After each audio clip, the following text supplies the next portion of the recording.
all kinds of activities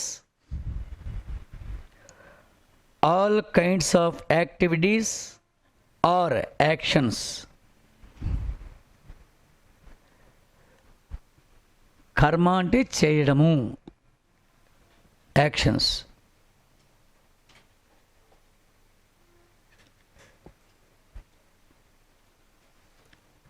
Kra can be classified, kra within bracket karma.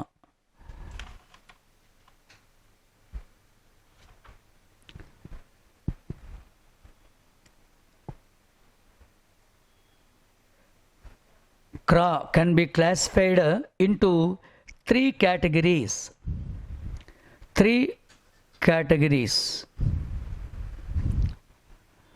Orderly mental action, thinking, mental action thinking. Second, physical actions, writing.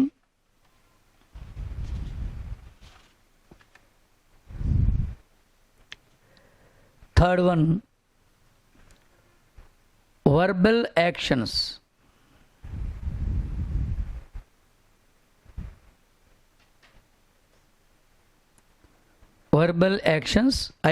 Talking.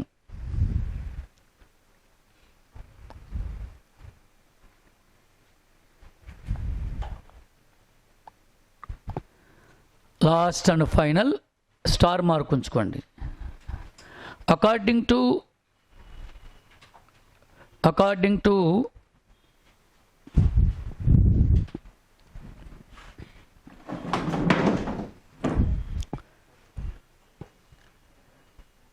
according to this theory, deeds and misdeeds,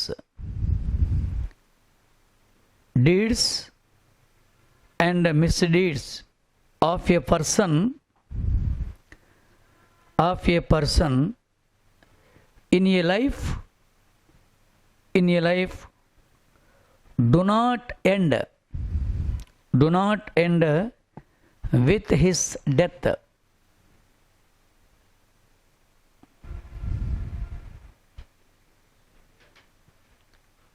Do not end with his death. Last and final, star mark unchama. Star mark. According to Upanishads,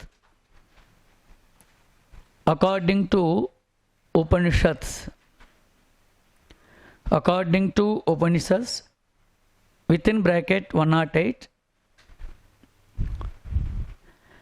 and Bhagavad Gita,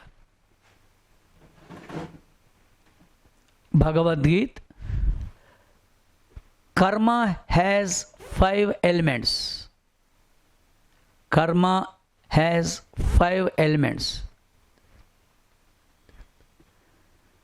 Orderly, adhisthana,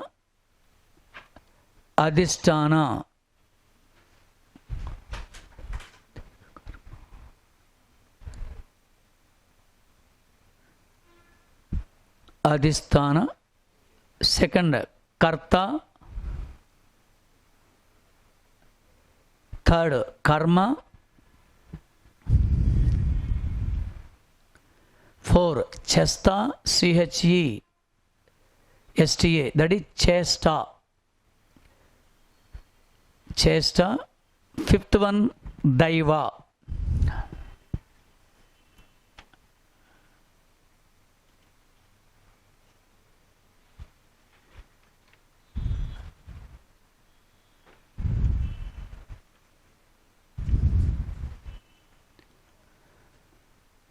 ఓకేనా?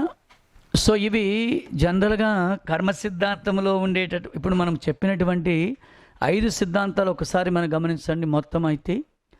So ఇవన్నీ కూడా మనిషిలో ఉండేటటువంటి భావాలను నియంత్రణ చేయడానికి, అదేవిధంగా అంతిమ లక్ష్యమైనటువంటి మోక్షాన్ని సాధించుకోవడానికి లేదా మోక్షాన్ని పొందడానికి వైదిక సమాజం నాటి సమాజాన్ని ప్రభావితం చేసేటటువంటి వారు ఎక్కువగా దీన్ని ప్రచారం చేశారు. మరి వైదిక సమాజంలో ప్రజలను సమాజాన్ని అత్యధికంగా ప్రభావితం చేసిన వారు ఎవరు చంద్రిక? వైదిక సమాజంలో సమాజాన్ని ప్రజలను అత్యధికంగా ప్రభావితం చేసిన వారెవరు? Brahmins. What is the main reason? Because of they were the back bone of literature, Vedic literature and Vedas, and they were the founders of Vaidism. They were the backbones of Vaidism. కాబట్టి వైదిక మతాన్ని సంపూర్ణంగా ప్రచారం చేయాలన్నా, వైదిక మతము ఉన్న వైదిక సమాజము లేదా తొలి భారతీయ సమాజం, అర్లీ ఇండియన్ సొసైటీ అంటారు ఆర్యుల సమాజాన్ని. అర్లీ ఇండియన్ సొసైటీలో ఈ యొక్క వైదిక సిద్ధాంతాలు విస్తృతంగా ఉండాలి అంటే తప్పనిసరిగా బ్రాహ్మణుల ఆధిపత్యంతో ముడిపడి ఉందండి ఇక్కడ. అందుకోసం మీరు బాగా గమనించండి. ఈరోజు శూద్రులు కొంతమంది బ్రాహ్మణులను తిట్టకుండా తిడతారు, జైలు పాలవుతున్నారు. మీరు కొన్ని వీడియోస్ గమనిస్తామంటే అంత దారుణమైనటువంటి పరిస్థితి ఎందుకు వచ్చింది అంటే, నాటి వైదిక సమాజంలో బ్రాహ్మణులు తమ ఆధిపత్యాన్ని పెంపొందించుకోవడం కోసం, బ్రాహ్మణ మతానికి ఎనలేని ప్రాధాన్యతను కల్పించడం కోసం ప్రత్యేకించి స్వార్థముతో వీటన్నిటినీ కూడా రూపొందించారు అని అంటాడు ఈరోజు భారతీయ సమాజం. But whatever it may be, ఇది కొంచెం జాగ్రత్తగా గుర్తుపెట్టుకోండి. Okay, right. సో సెకండ్ రోమనెక్ కంప్లీట్ అయిపోయింది. Modern Indian society. Modern Indian society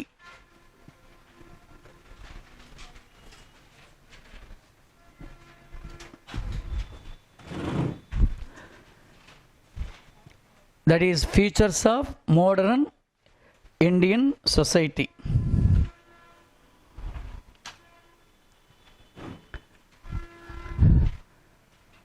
Modern Indian society. ఇప్పుడు చూడండి, మోడర్న్ ఇండియన్ సొసైటీలో ఏ విధమైనటువంటి ఫీచర్స్ ఉన్నాయి?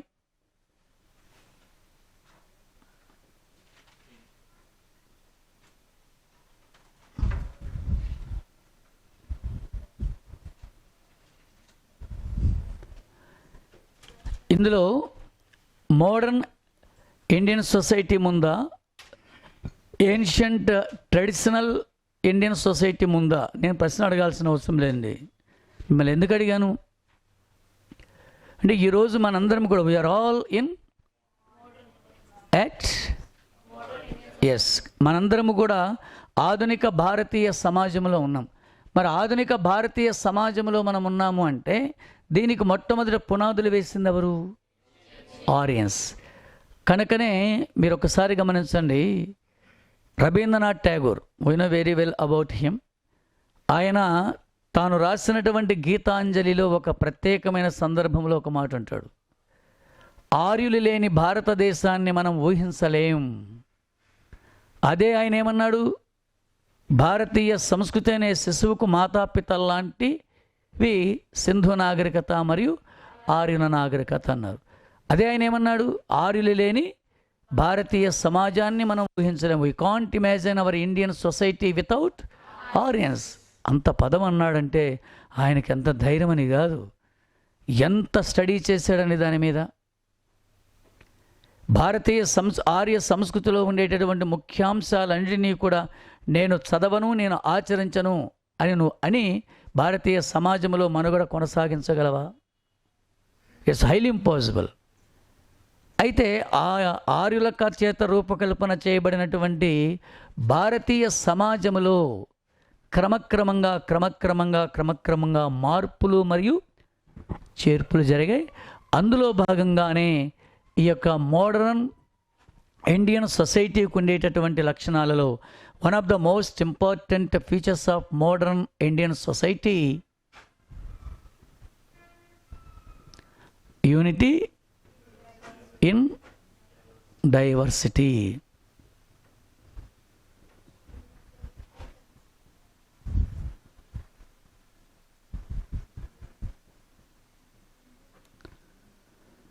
భిన్నత్వములో ఏకత్వం.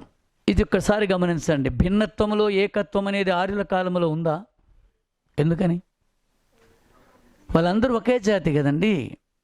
మరి భిన్నత్వంలో ఏకత్వం అనేటటువంటిది మనకు మోడర్న్ ఇండియన్ సొసైటీ నుంచి ప్రారంభమవుతుంది. ఇది ఎలా ఏర్పడింది భిన్నత్వంలో ఏకత్వం అనేది? It is the wonderful nature and outstanding feature of our Indian culture and Indian society. Why? What is the main reason? ఎందుకండి భిన్నత్వంలో ఏకత్వం, ఏకత్వంలో భిన్నత్వం? ఇండియన్ సొసైటీలో కూడా ఇవాంజలిన్ అనుకుంటే మనము పాటలు కానీ పద్యాలు కానీ పాడచ్చు. ఏ విధంగా? భాషలన్నీ వేరైన భావమొక్కటే, రాజ్యాలు ఎన్ని ఉన్న దేశమొక్కటే. ఇండియన్ సొసైటీకి అన్వయించుకోవచ్చు ఇది. మనకి ఎన్ని భాషలు ఉన్నాయి? భాషలన్నీ వేరైన భాషలన్నీ వేరైన భావమొక్కటే. తమిళనాడుకు పోయి అమ్మని ఏమంటావు నువ్వు?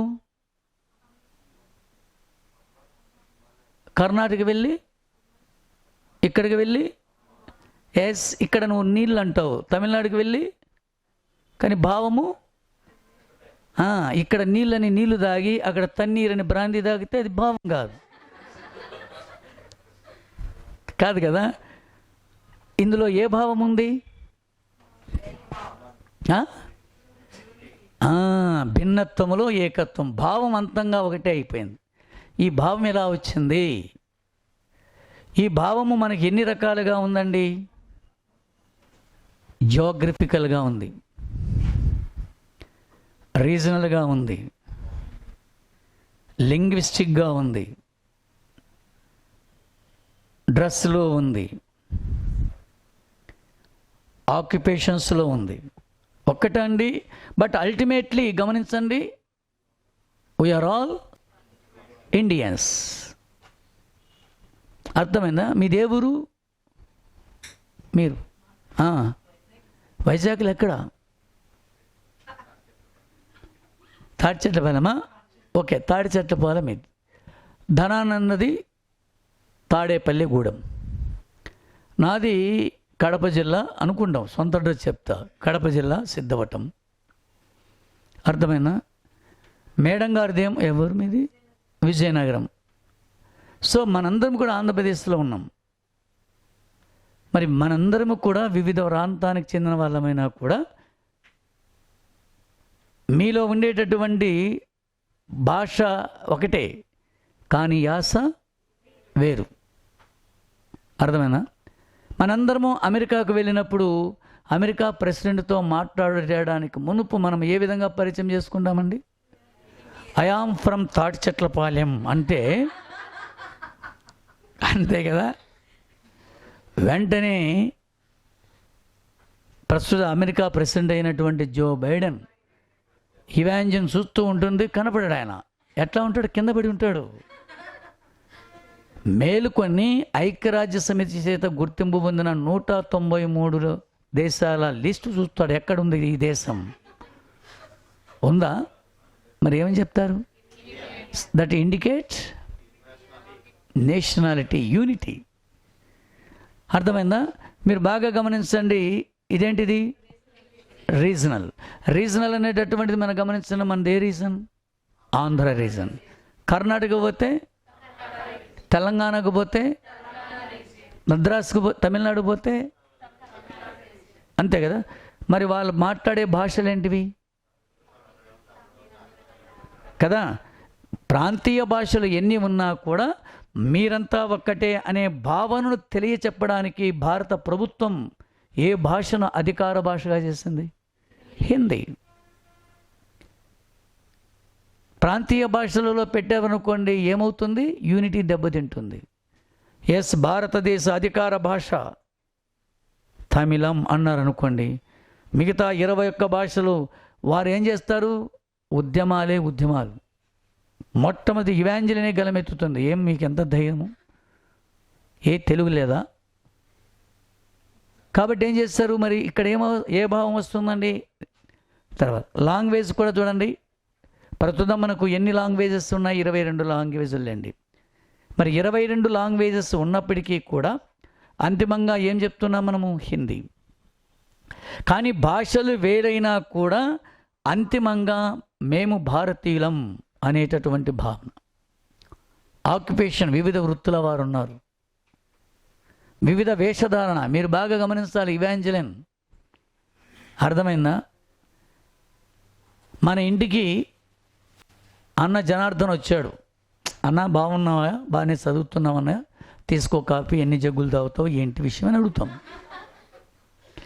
అలా కాకుండా నువ్వు బాగా గమనించండి, అన్నయ్య ఉన్నట్లుండి సిక్కు డ్రెస్సులు ఇచ్చినాడు అనుకోండి, సిక్కిజం డ్రెస్సులో వచ్చాడు, కనుక్కోగలవా? ఎంత మదన పడతావు అంటే అర్థం ఏంటి? వేషధారణ అంటే ప్రాంతపరంగా వేషధారణ ఉంటుంది. మరి వేషధారణ ఒక్కడేనా? మీరు మరాఠీ వెళ్ళండి, మరాఠీ ప్రజలు ధరించేటటువంటి డ్రెస్ ఏంటి? పోనీ జమ్మూ కాశ్మీర్కి వెళ్ళండి, పంజాబ్కి వెళ్ళండి, తేడా ఉంటుందా? ఉండదు. ప్రతిదీ ఉంటుంది, కంపల్సరీగా ఉంటుంది. అదేవిధంగా ఆహారం, పంజాబ్కి వెళితే నువ్వు తినవలసిందే ఏమట్టి. మరి ఇదంతా ఏందండి? భిన్నత్వంలో ఏకత్వం.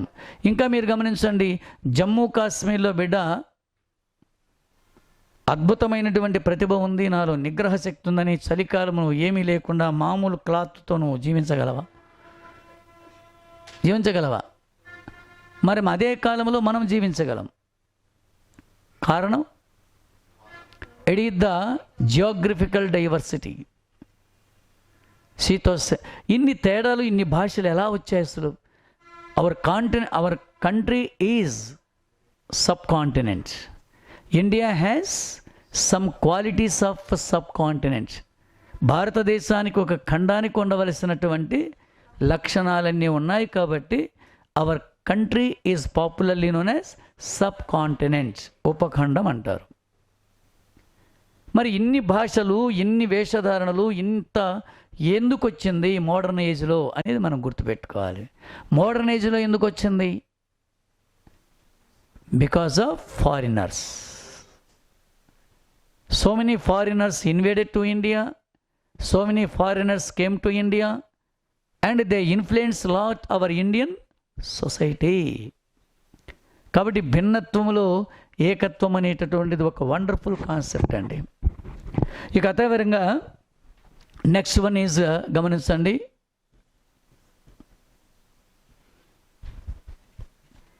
ప్యాట్రియార్చీ. ఇది కూడా మీరు బాగా గమనించాలి. ఇది one of the most important future of our modern society. మీరు బాగా అబ్జర్వ్ చేయండి, సింధు నాగరికతలో patriarchy means head of the family, father. Sindhu నాగరికత కాలంలో మాత్రమే తల్లి సమాజానికి పునాదైనటువంటి కుటుంబానికి పెద్దగా ఉన్నారు. తర్వాత సమాజాన్ని మనం గమనిస్తే the head of the family is father. మీరు బాగా అబ్జర్వ్ చేయండి.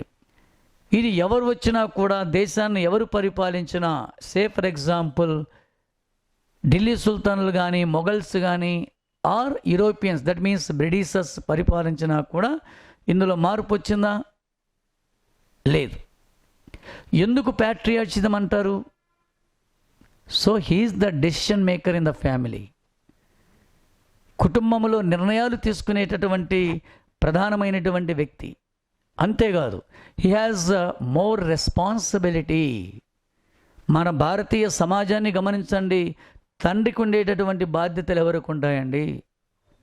అందరూ నిద్రపోతూ ఉంటే తండ్రి మేలుకొని ఉంటాడు. కారణం, వారందరికీ కాపలా కాదు, నిద్రపోతున్నటువంటి వారిని చూసి వారి అవసరాలను తీర్చుకోవడానికి నేను రేపు ఏం పని చేయాలి. So that is the main responsibility of father. It is the wonderful feature of modern Indian society. అయితే ఇప్పటికి కూడా మిస్టర్ శివ కడప, ఇప్పటికి కూడా మ్యాట్రియార్చీ ఉంది కొంత. మీరు బాగా గమనిస్తే ఈశాన్య రాష్ట్రాలు ఉన్నాయి. సే for example Assam, say for example Nagaland, say for example Tripura. ఆ రాష్ట్రాలకు వెళ్ళారనుకోండి, దట్ ఈస్ 7 సిస్టర్ స్టేట్స్ ఉన్నాయి, మనకు తెలుసు కదా. సెవెన్ సిస్టర్ స్టేట్స్ మనం అబ్జర్వ్ చేస్తే అక్కడ కొన్ని సమాజాలలో కుటుంబానికి పెద్దగా తల్లి కొనసాగుతూ ఉంది. ముఖ్యంగా ఎక్కడది? హిల్స్ ఏరియాలో. ఇది భిన్నత్వంలో మనకి ఏకత్వం అనేటటువంటి ఒక ప్రధానమైనటువంటి అంశం. మోడర్న్, ఎందుకంటే మనకు గొప్పగా out standing features of Indian society అనేటటువంటి ఏకంగా ఒక చాప్టరే ఉంది కాబట్టి ఇందులో మనం తక్కువ చెప్పేస్తున్నాం. నెక్స్ట్ అదే చాప్టర్ మనకు. రెండవది rural and organism.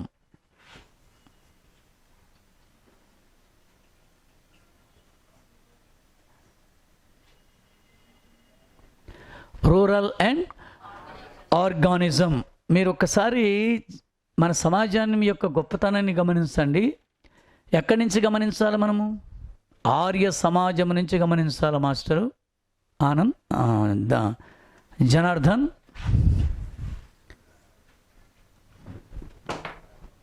Okay. Rural అంటే ఏంటండి?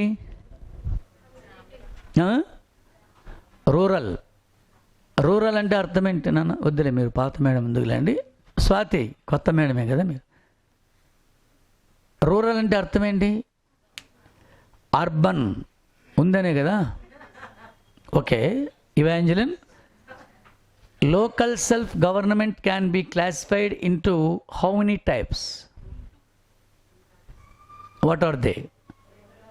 Yes? Rural local self-government and urban local self-government.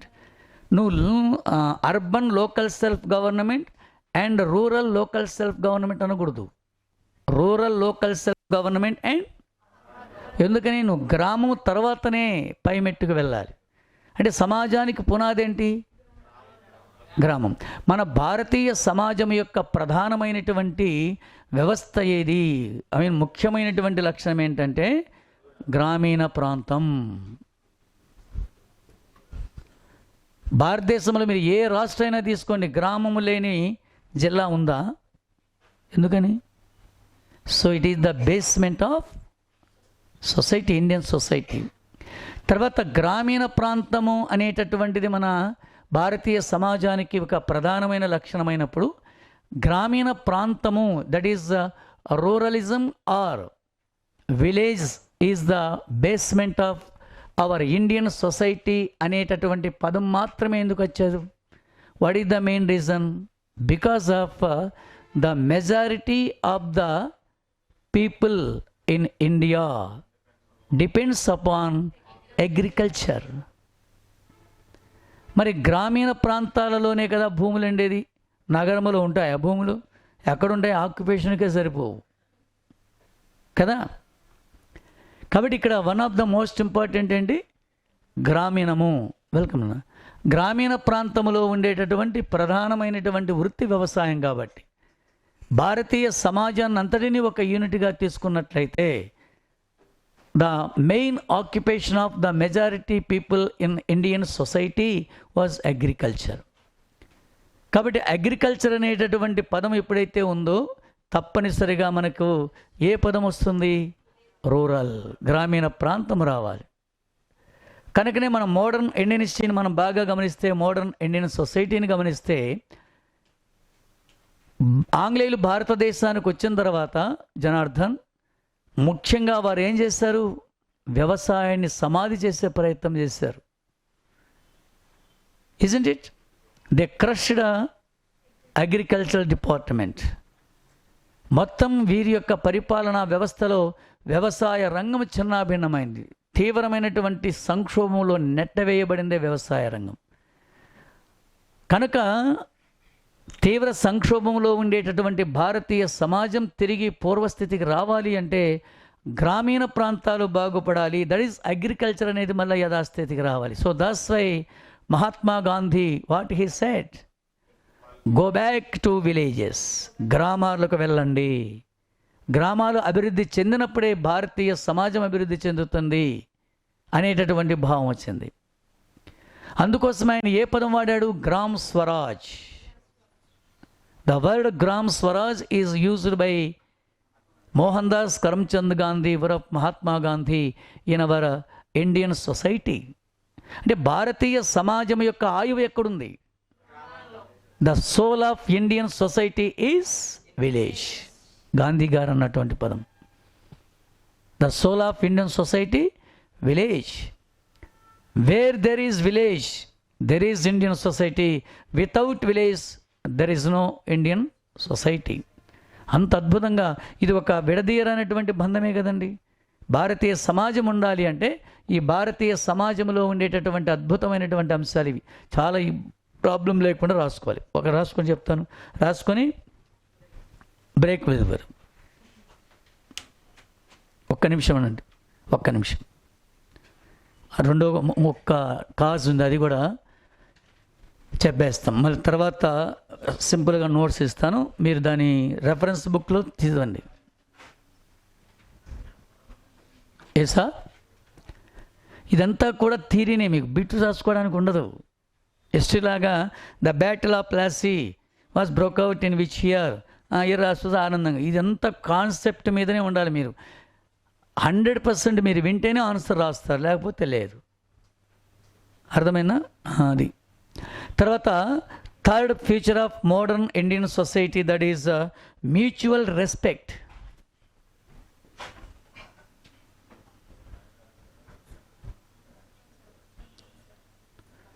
Mutual respect and tolerance. ఇది మన భారతీయ సమాజానికి ఉండే లక్షణమా కాదండి? ధనానంద్ కాదు, జనార్దన్. మ్యూచువల్ రెస్పెక్ట్ ఉందా లేదండి? మ్యూచువల్ రెస్పెక్ట్ అంతవరకు ఎందుకండి? భారతీయ సమాజాన్ని చదవాల్సిన అవసరంలా ఈ విషయంలో. భారతీయ సంస్కృతి అంటే Indian culture is nothing but Indian society. నువ్వు భారతీయ సమాజం మొత్తం భారతదేశం అంతా తిరిగి రావాల్సిన అవసరంలా. చిన్న తరగతి గది, ఇందులో మ్యూచువల్ రెస్పెక్ట్ ఉందా లేదా? అద్భుతంగా ఉంది. జనార్దన్ చెల్లి ఇవాంజలిను ఏనన్నా బాగా చదువుతున్నా అన్నప్పుడు, అన్నా నేను బాగా చదువుతున్నా, మీరు కూడా చదవండి, ఇద్దరము మండలాలు పక్కనే మనం జాయిన్ అవుతాం తహసీల్దార్గా. ఏందండి అది? Mutual respect. It is the wonderful future of our Indian culture or Indian society. Dhanananda అడగకపోవచ్చు, అది వేరే విషయం. అది వ్యక్తిగత విషయాల మీద ఆధారపడి ఉంటుంది. నేను అడగను సార్ నా లైఫ్లో ఎవరినంటే అది మన కర్మ ఉంది కదా, కర్మ సిద్ధాంతం. తర్వాత మ్యూచువల్ రెస్పెక్ట్ అనేటటువంటిది మీరు బాగా గమనిస్తే, మ్యూచువల్ రెస్పెక్ట్ అనేటటువంటిది ప్రాంతాలకు అతీతంగా ఉంటుందా, ప్రాంతీయులకు భిన్నంగా ఉంటుందా, లేకపోతే ప్రాంతాలకు అనుగుణంగా ఉంటుందండి? ఇటీవల మనకు న్యూఢిల్లీలో మిస్టర్ జనార్దన్ ఒక ఎన్డీఏ మీటింగ్ జరిగిందా? ఎన్డీఏ మీటింగ్కు మొత్తం దాని మిత్రపక్షాలైనటువంటి వాళ్ళందరూ కూడా గుజరాత్ వాళ్ళేనా, భారతదేశంలోని వివిధ రాష్ట్రాల వాళ్ళ? మన రాష్ట్రం నుంచి కూడా పవన్ కళ్యాణ్ గారు వెళ్ళి మరి ఆయన ఏం చేశాడు అక్కడ? మ్యూచువల్ రెస్పెక్ట్ ఉందా లేదా? నీ భాష గుజరాతీ భాష, నాకు మహాచురాకు అంటారండి? లేదు కదా. గుజరాతీ చీఫ్ మినిస్టర్ నమస్తే పెట్టినప్పుడు సార్ నమస్తే అంటే ఏముండాలి? నమస్కారానికి ప్రతి నమస్కారం ఉండాలి. సంస్కారం లేని వాళ్ళకి నమస్కారం అవసరం, అది వేరే విషయం మళ్ళీ. అంటే ఇది అతీతమా కాదా? కంపల్సరీగా ఏముండాలి? ఇది మ్యూచువల్ రెస్పెక్ట్ డెఫినెట్గా ఉంటుంది. ఇంకోటి మీరు గమనించాలా, ఇట్స్ వండర్ఫుల్. మ్యూచువల్ రెస్పెక్ట్ అనేటటువంటిది ఒకటైతే, టాలరెన్స్ అనేది ఇది సహనం. దేనికి సహనం?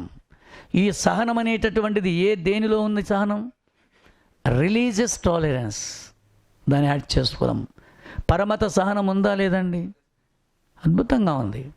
క్రైస్తవులను మనం గౌరవిస్తున్నాం, మనలను క్రైస్తవులు గౌరవిస్తున్నారు. ముస్లింలు క్రైస్తవులను గౌరవిస్తున్నారు.